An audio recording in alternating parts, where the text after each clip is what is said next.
Time is over. And we start the way we start. So you say after me. Until the lions have their own historians, the tales of hunting would always glorify the hunter. And you know I'll say that again.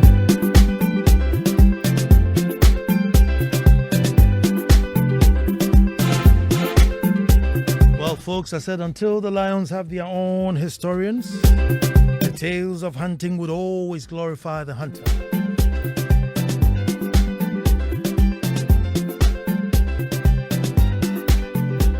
Well, folks, hello and welcome to the most opinionated hour on radio and the nation's thought-provoking hour. I am Nana Ansah Kwao IV, Chief of the Little Republic of Akwemu, Edumasa, and I say thank God it's Monday. Another wonderful opportunity to meet up and perform one of radio's most exciting rituals. A ritual that brings patriots together, brings thinkers together, brings open-mind folks together to the table. And so let's say, let us all gather and make truth good. It only happens here on Joy 99.7 FM. And our topic today, the motorway. Motorway or obstacle? Tema motorway. Is it a motorway or is it an obstacle course?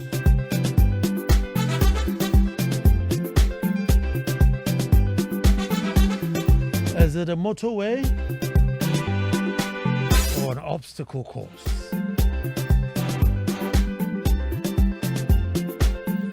But folks, you see, I think here we can all agree, you'll all agree with me that as a country, we seem to have the knowledge to start the first. Pioneers in many things. Knowledge to pioneer many innovations. Sometimes even the courage to go ahead and build it. We are first in this, first in that. But the wisdom to maintain whatever it is we started, that's where the problem is. I said as a nation, we seem to have the knowledge to start first. Sometimes even the courage to build. But the wisdom to maintain, that's where our challenge is. Folks, especially when it comes to maintenance, to things to do with state-owned property, nasem nase. Folks, let me take us back to 1959. 1959, the first section of the M1 motorway in the UK was built. This was a motorway that was going to link the north of England to the south, Leeds to London. The first part, folks, was 60 miles long. It was from Junction 5, Watford, to Junction 18, Rugby.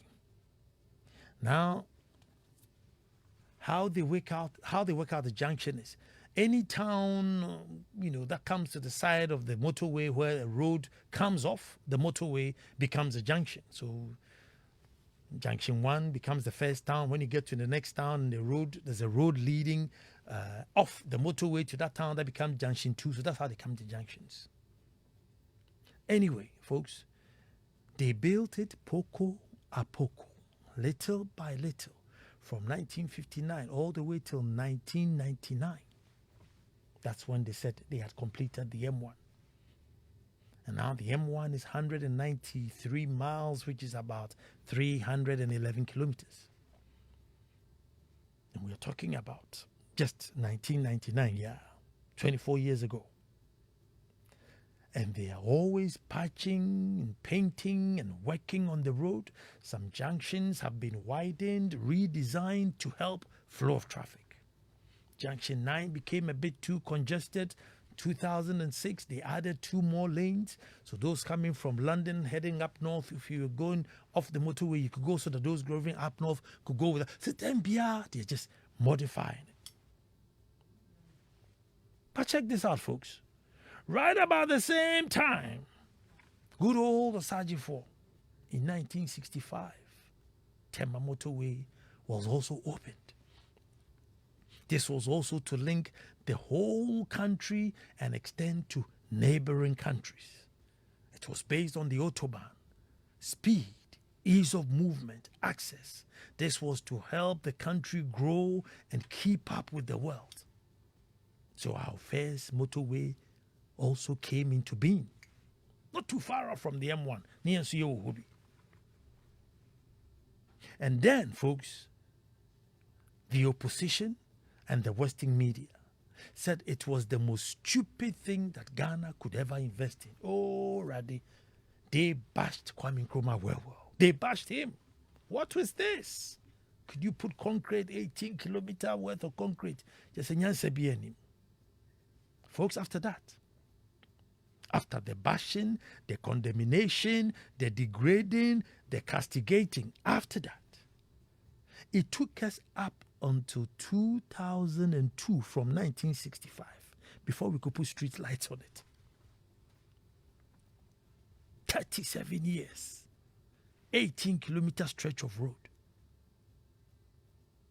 just to light it. 37 years. I'm not talking any rocket science. I'm not talking going to the moon, brain surgery. No. Stick poles on there, wire them and light it up. 37 years. It took us 47 years to add another 14 kilometers to Kwame Nkrumah's original 18. 47 years.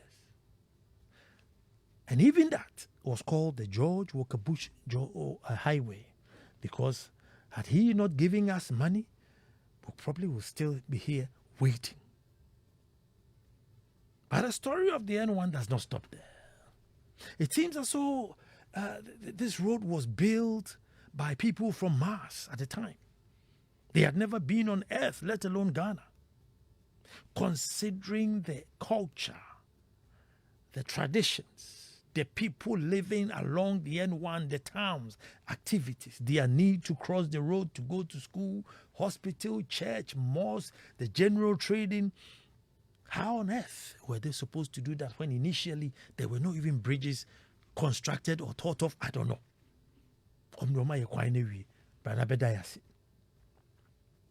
Now let me draw our attention to how we have no value for human lives. That 14-kilometer stretch, which is from literally Accra Mall all the way to the Makati Hill, death trap. And it really worked well, I'm telling you. Oh, it's the best among the best. And I'll tell you why. In the 17th month, around the time it was opened, folks, it killed 200 people and 500 accidents. 17 months. 200 people perished. 500 accidents. Forget about those who just got injured and maimed. That's about 12 people dying in a month. 30 crashes in a month on that small stretch, 40 kilometers. But maybe you still can't deduce it. So let me do some comparisons to bring your attention to it. Folks, at the time, right, the war in Afghanistan was going on from 2001 till 2014. Now, UK soldiers, United Kingdom soldiers fighting the Taliban, they said they had lost too many men. In fact, at one time they had to beef up with more men because, it was becoming unbearable. Since 2021 to 2014, they had lost 448 soldiers in the war front. 2001. So in 13 years, folks, they had lost 448 soldiers. Folks, that's 3 men in a month on a battlefield. When we were doing 12 a month on a simple road. Can you commemorate? People facing the Taliban and fighting, mortars, bombs, guns, in and out. They were doing 3 men a month. Crossing a 14-kilometer road with no assembly, we're doing 12 a month. It's like for every kilometer you travel, there was one death. And at the time, some idiots had also stolen the street light. Others had pulled out the electric cables. As for the railings, the less you say about it, the better. But before I move on, let me go back to the original motorway. Folks, it was told. And interestingly, it was first manually tolled. And as soon as they changed it to electric tolling, folks, the revenue jump was madness. But surprisingly, the same people who were collecting the manual toll, who were now accounting for the huge jump, were still working there. SMBS, nobody went to ask them, say, hold on, come on. Are you saying because they changed electric tolls now, lots more cars want to use the motorway because of the electric tolling? Or is it that there was something telling before the electric tolling coming? But as usual, with everything, we do not penalize or question. But then the jury is still out as to 50 pesos and 1 CD, was it enough to actually fix the road, whatever it is? The jury is out on that one. It's questionable. Folks, however, if you travel on the motorway today, it's like an obstacle course in a video game. It's like an obstacle course in a video game where anything and everything goes. 100-kilometer moving traffic mixed with 30, sometimes even 20-kilometer moving traffic. High-powered V8, V10, 800 horsepower vehicle alongside 125cc scooters, trotro and bus stops, pedestrian crossing. Almost all the lights are out. So in the night, it's, each one for himself and God for us all. The road surface, or should I say the moon surface. Folks, I don't even think Neil Armstrong had it that bad with regards to bad surface on the moon. Sharp-edged potholes, mangled portions. Now, sometimes I wonder, those who travel on it for the first time, how do they manage it? Because even those of us who use it every day, sometimes you get caught out with all of a sudden this big sharp edge hole in front of you, and you ask you whether you're hitting it or you're swerving. One time, I wasn't fast enough, bang, 2 a.m., smashed my tire. Luckily, I was with my boys, so I could park and change it. But can you imagine if you're on your own at that time, 2 a.m., one, your tires burst. Motorway. This is not a road hidden, obscure in some place where nobody visits. This is the motorway. Something that's supposed to link the industrial city to the capital city to move things fast and get the economy moving. That's now become, an obstacle death trap. All kinds of indiscipline, whether should I say permitted or going on there.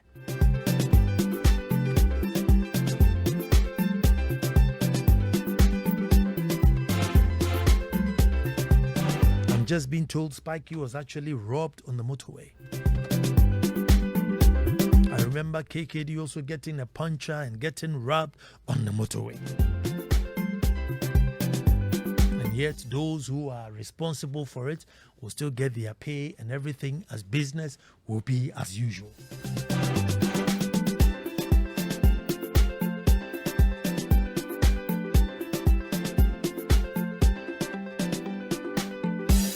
Now, you see, sometimes you could come into heavy traffic on the motorway and you sit and sit and sit and sit only to get in front and realize that's just because people are crossing the motorway. Oh yes, people are crossing. And sometimes they get on the motorway and they are upset. Just they are upset that why won't you stop on the motorway because they are crossing. Folks, is it time we declassify this road? Maybe now it's just an urban road. Maybe it's a footpath or a countryside road.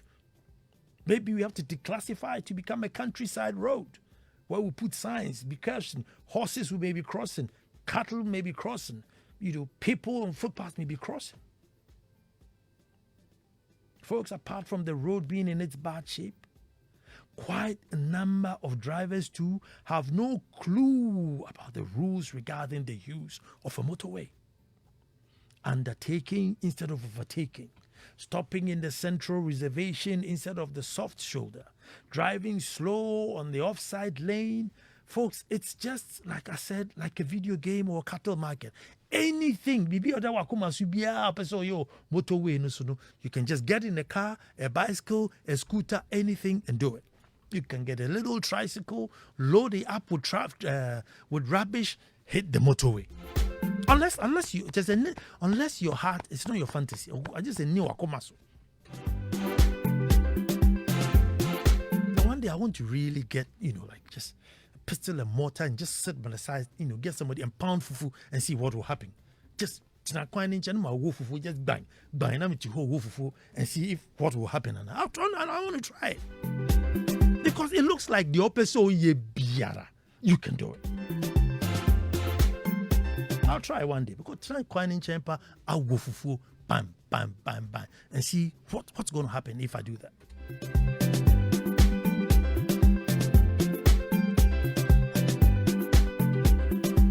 Folks, while we're on the motorway, let me draw our attention to what's happening on the Ebri Hills leading up to the Peduasi Lodge.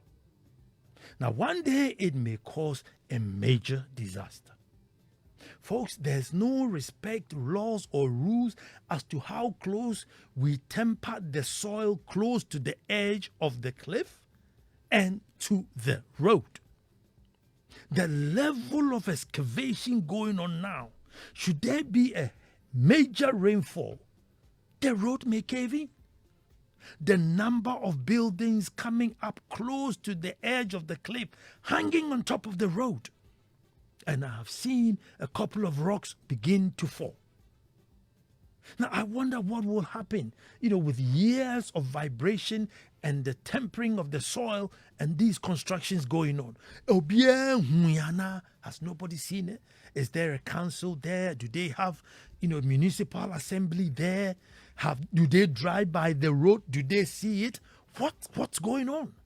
Yet we look on. I remember once upon a time, people actually were stone mining. Yes, and they will gather the stone right by the side of the road to sell on the route that the president's residence at Peduasi is. So from the highest authority to the lowest authority, we all drive by these stones, knowing very well that for every stone you move, another one has shifted, and you temper with the integrity of the soil. Are we saying that we are so poor that anything goes? We are so indisciplined that nothing matters? Or simply life means nothing to us?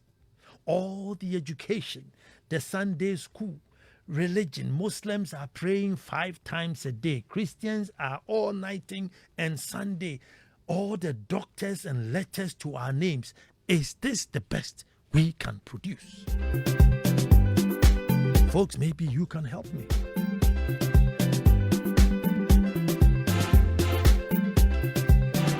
Maybe you can help me out here.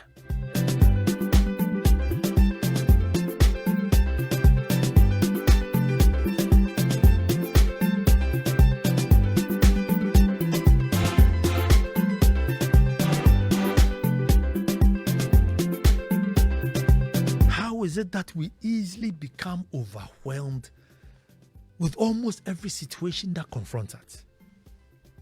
We are easily overwhelmed with anything that confronts us. And you get on the motorway now.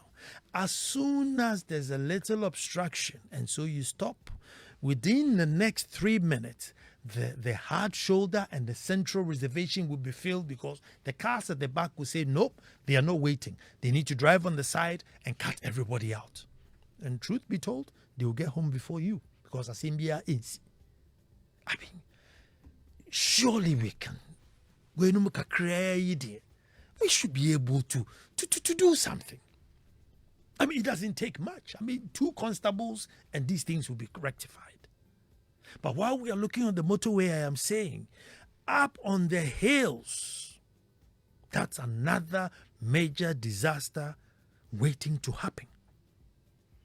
And that authorities should go there and check, and if it's safe, just let us know that it's safe. So when we are driving and we look at the excavation, we know that the authorities have checked it and it is sound and safe.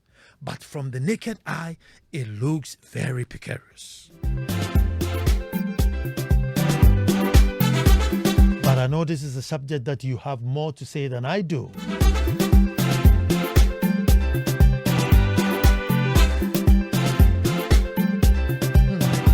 And so you call me on 0302-216-541. 0302-216-541. Emmanuel Ashley, good evening. The crossing at the Manette side be the worst. Can't they give them a footbridge? Or maybe even an underpass?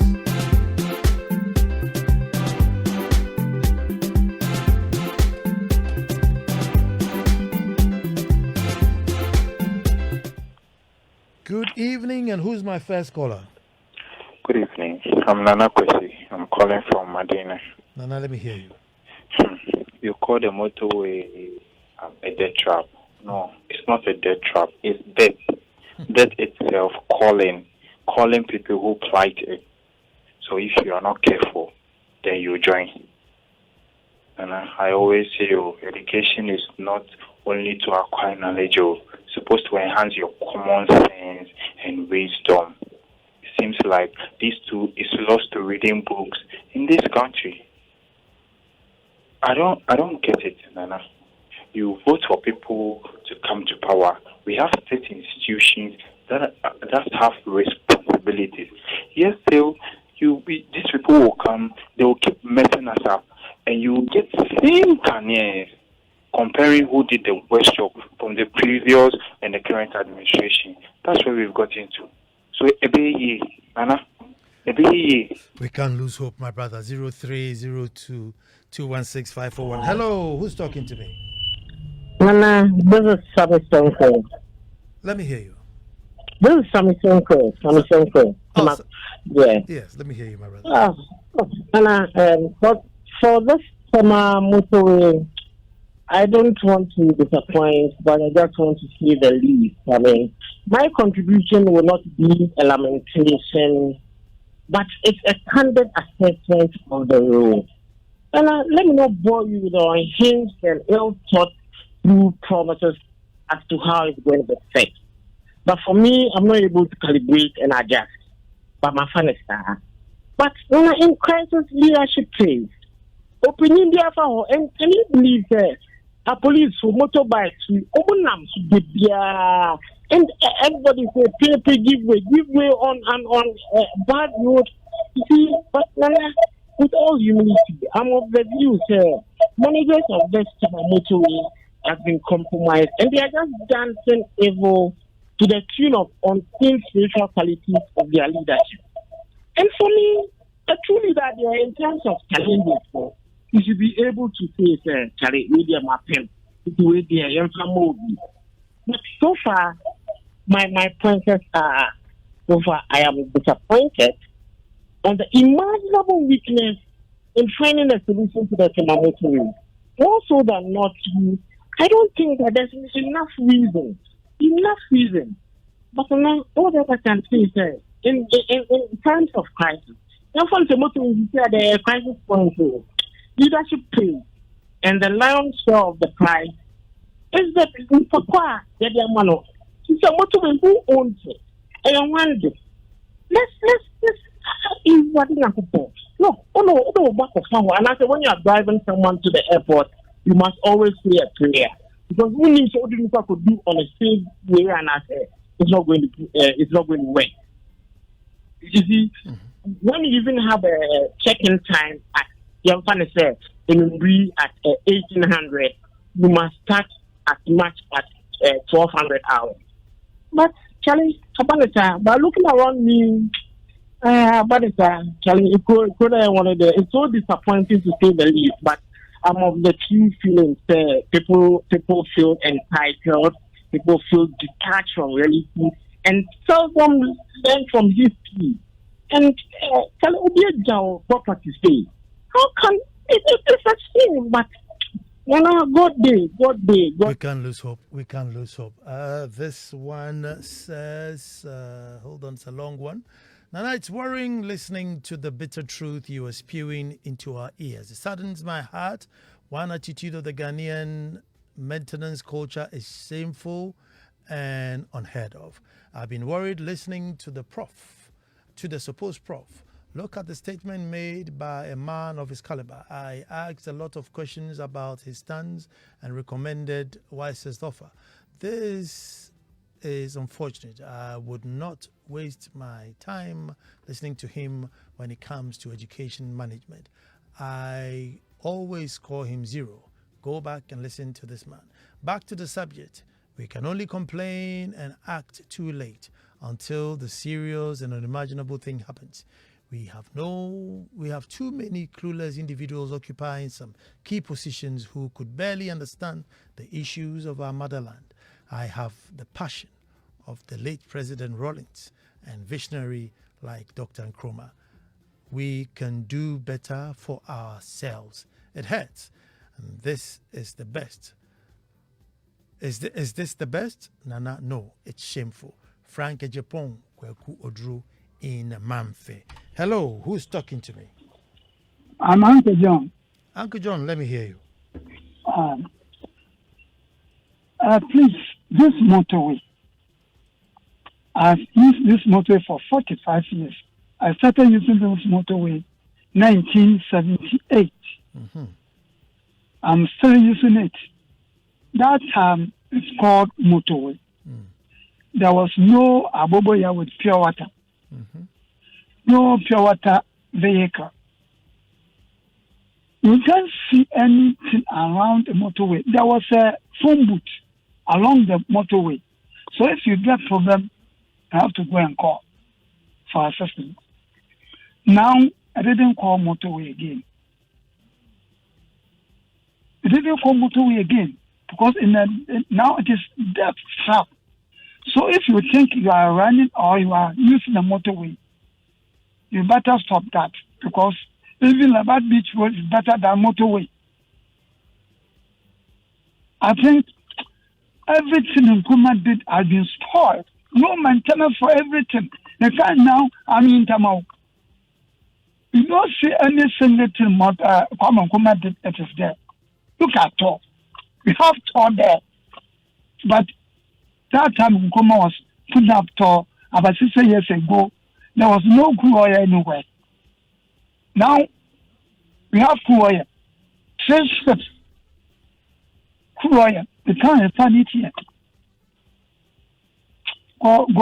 God have mercy. God have mercy on us. 0302216541. Nana, the opposition who bashed Nkrumah over the motorway is the party in power today. They said they will expand it into 6 lanes. So let's wait and see. The reality is a few citizens will die on it before it's sorted. Good evening. And hello, who's talking to me? Hello, Nana. Good evening. Good evening. I'm Kofi. I'm calling from East Lagos. Kofi, let me hear you. So when, Nana, how long must we complain about this motorway? Because your show is not the best to talk about this. Your sister stations has been doing it over and over, and it looks like it's the same old story. I don't know. What should we do? Where should we go to? Who should we cane? I think maybe we should start doing that.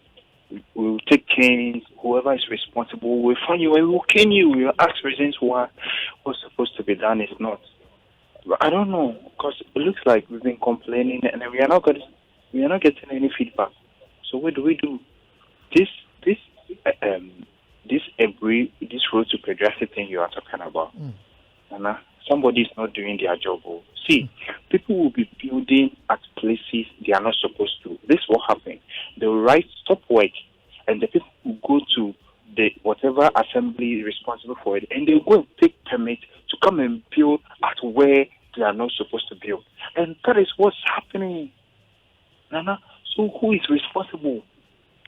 Who? Oh, course. That's the question. Who is responsible? Who is responsible? Who is liable? Good evening, Nana. We don't even need to think for ourselves. Dr. Kwame Nkrumah has already done the thinking for Africa. Ghana has a blueprint, yet our feeble-minded misleaders are hell-bent on chaos and corrupt deeds instead of just implementing what was embedded in the Nkrumah blueprint. God's own Ghana deserves better. Shem mixing ye boa.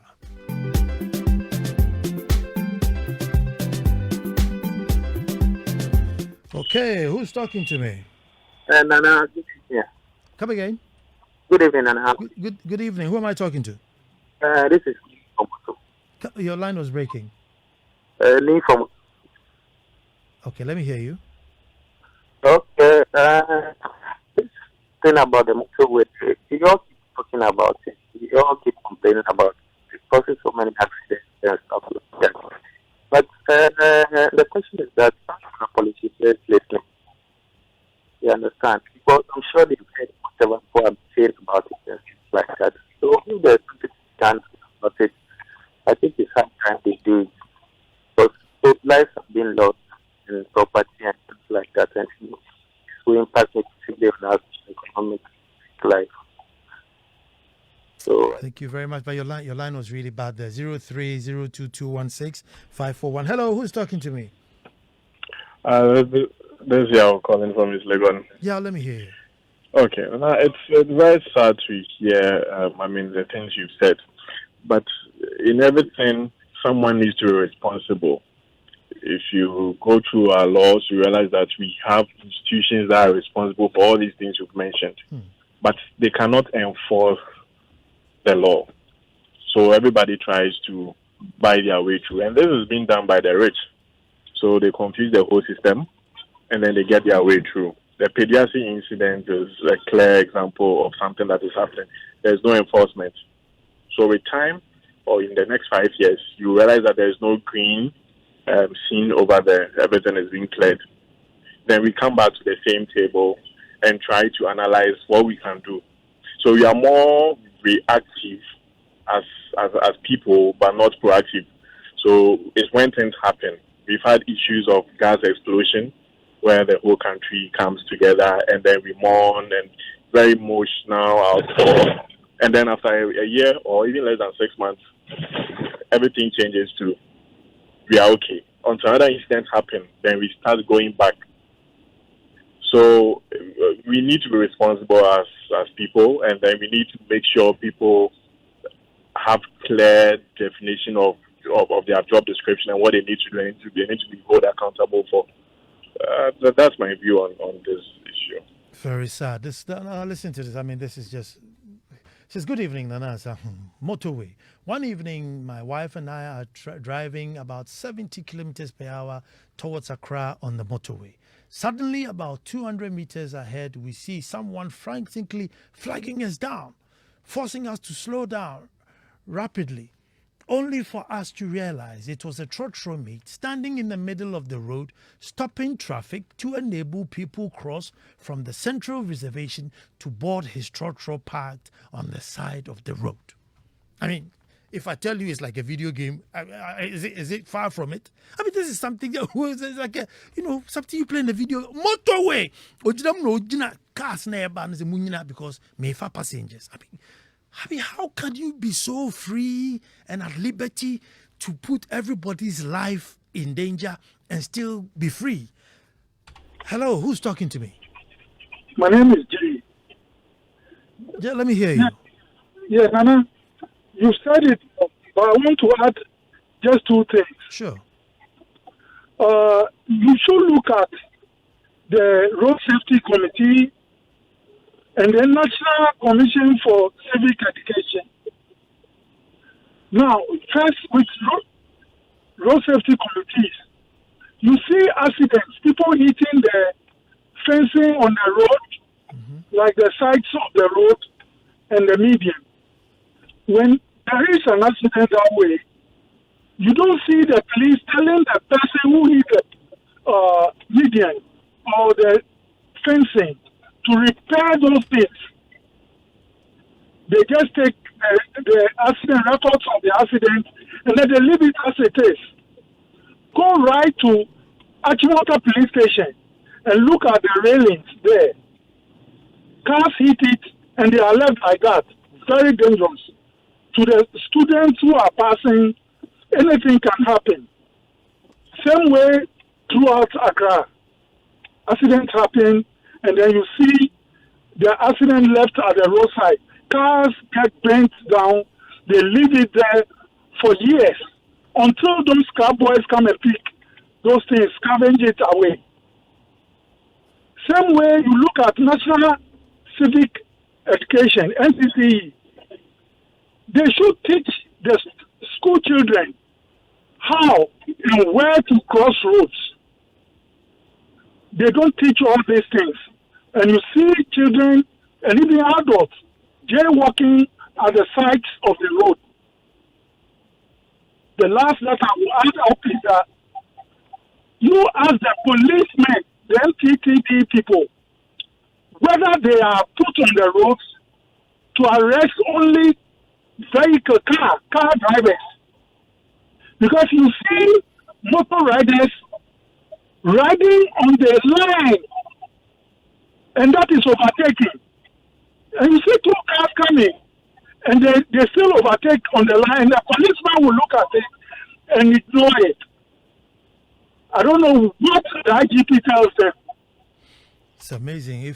That's what I think. If we overhope that motorway incident was by Guy Fawkes in Tema, who was traveling with his wife. All of a sudden, somebody frantically, flagging them down to stop, and then drop, which is a passenger on the motorway. Come on, it's like a joke. It's like something out of a comedy movie. Something Mr. Bean would do. It's like something Mr. Bean would do. But this is real life saga. Just can you imagine if they hadn't seen this person 200 meters and saw him maybe 50 meters? At 70 kilometers an hour, they need more than 50 meters to stop buying. You will see the Busia Penny of this mate coming, listing a whole, as if this guy was working at the Flagstaff House. Now they can't go. Hello, who's talking to me? Nana. Yes. Good evening. It's hard though. Yeah. When you are listening, you think it's stories that we are saying, but it's even more serious than that we are putting. Personally, I had an accident on the motorway somewhere 2011, 22 years ago. Until now, my chest still hurts. Wow. It's because of someone's, excuse my language, foolishness. Because you see these tractors, these long ones that load the cement. You see that this tractor is not going, and you are behind it, and I'm in the inner lane. Instead of taking your time for me to just stand without watching your translator, and I had to hit his back. My airbag shot, and it hit my chest. 22 years ago, I'm still having this pain. So the motorway, like someone said, it is not a death trap. It is death itself. Someone's mistake can cost your life. So the earlier they pay attention, the better. It's like flooding in Accra. You only have to change the date on your story. Every other thing you say, we are entering rainy season. Nothing has been done. Nothing. And we'll be here. Accra floods again. This is the country we live in. Nana, God bless you. God bless you. They say people deserve the leaders they get, but do we really deserve this? Good evening, Nana. The speed ramp at the Chopoli barrier is death waiting to happen because it's now a speed ramp with gutters across it. It's very bad and deadly, especially if you don't know the road. AJ from Ebri. 0302216541.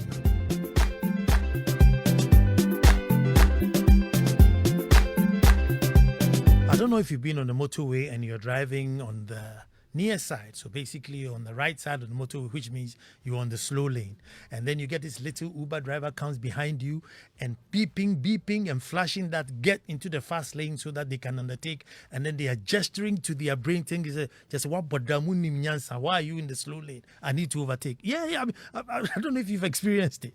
You are in the slow lane, so maybe you're doing maybe about 60-70 in the slow lane, which is And because there are people driving slower in the fast lane, they come behind you, hoot, hoot, hoot, say, like, I need to undertake. Yes, and they'll be gesturing to their head, say, hello, who's talking to me? Yeah, no. Yes. Yes, Edwin. Edwin, let me hear you. Edwin. From Dubai. Yeah, Nana, you see, the narration that the guy gave on the motorway, can you just imagine that if all that happened, and then assuming the person had knocked the throttle meat, the police will just come for him. They will even ignore whatever other mistake that the throttle meat did. Is all the person who knocked the throttle meat will be the focus by the police. So what kind of country are we living in? We are encouraging the people to do the wrong thing. The one driving on the motorway at a top speed, look at somebody in the middle and then he's stopping the person to pick passengers.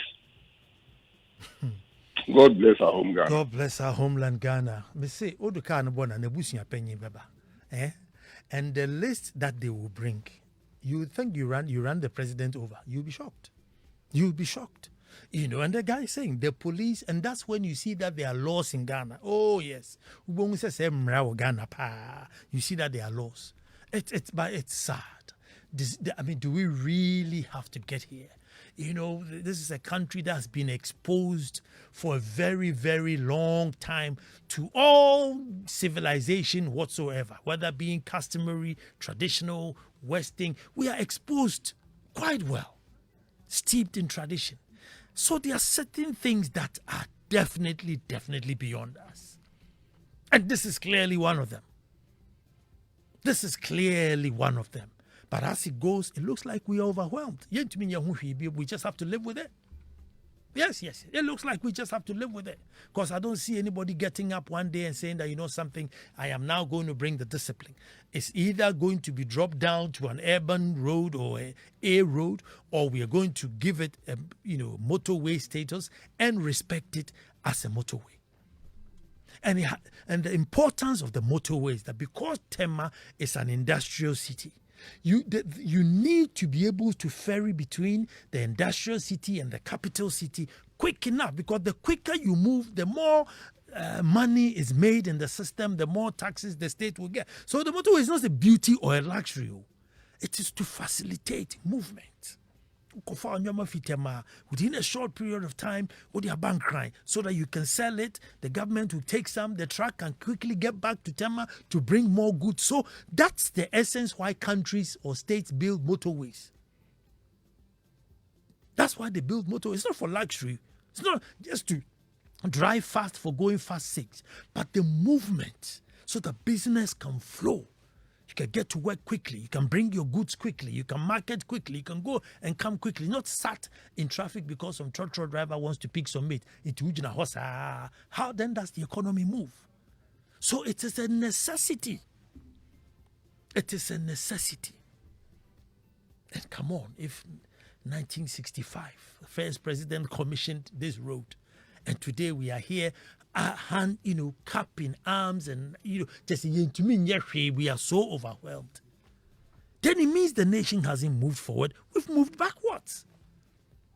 As this gentleman just rang, said, once upon a time there was a phone booth by the side of the road, so you could even call for help. Today we can't even light it up. Now, many years ago, I was going to visit a friend, on the motorway, and this friend hadn't been to Ghana in a long while.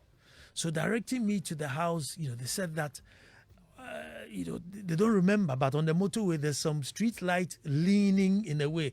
And when you see that leaning, you turn. So for many years, I'm thinking by now, they said street light, no. When I got there, the street light was actually leaning. And when I turned, it was the right turning. I felt sad. Even though I was happy that I got the direction, I was sad that for a long time, still our street light nachia get the directions on the motorway. That can't be fair. Hello, there's nobody on the line.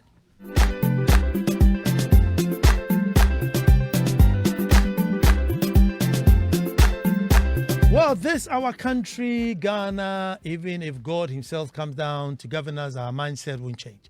We are our own enemies. The motorway has lost its purpose. Let's just call it a dual carriage road. As for the Abri road, they will be looking until lives are lost before NADMO, and a committee to do investigation will set in. A change won't start with the leaders, but with us, the citizens. Aigbeni Dobeda from Nungwa.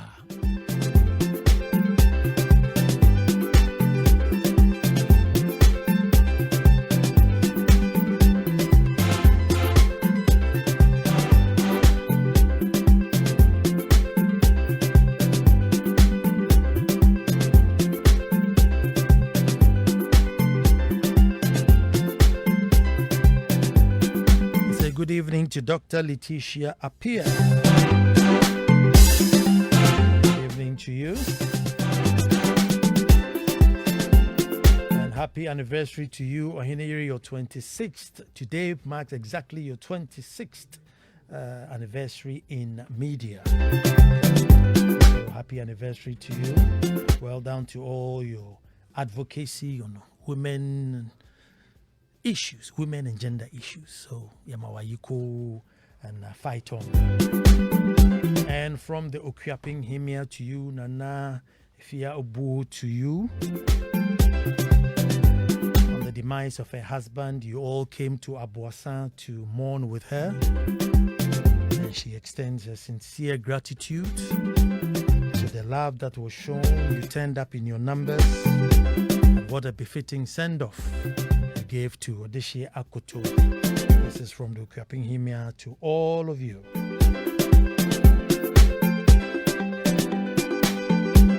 Nana Ansah Kwao IV.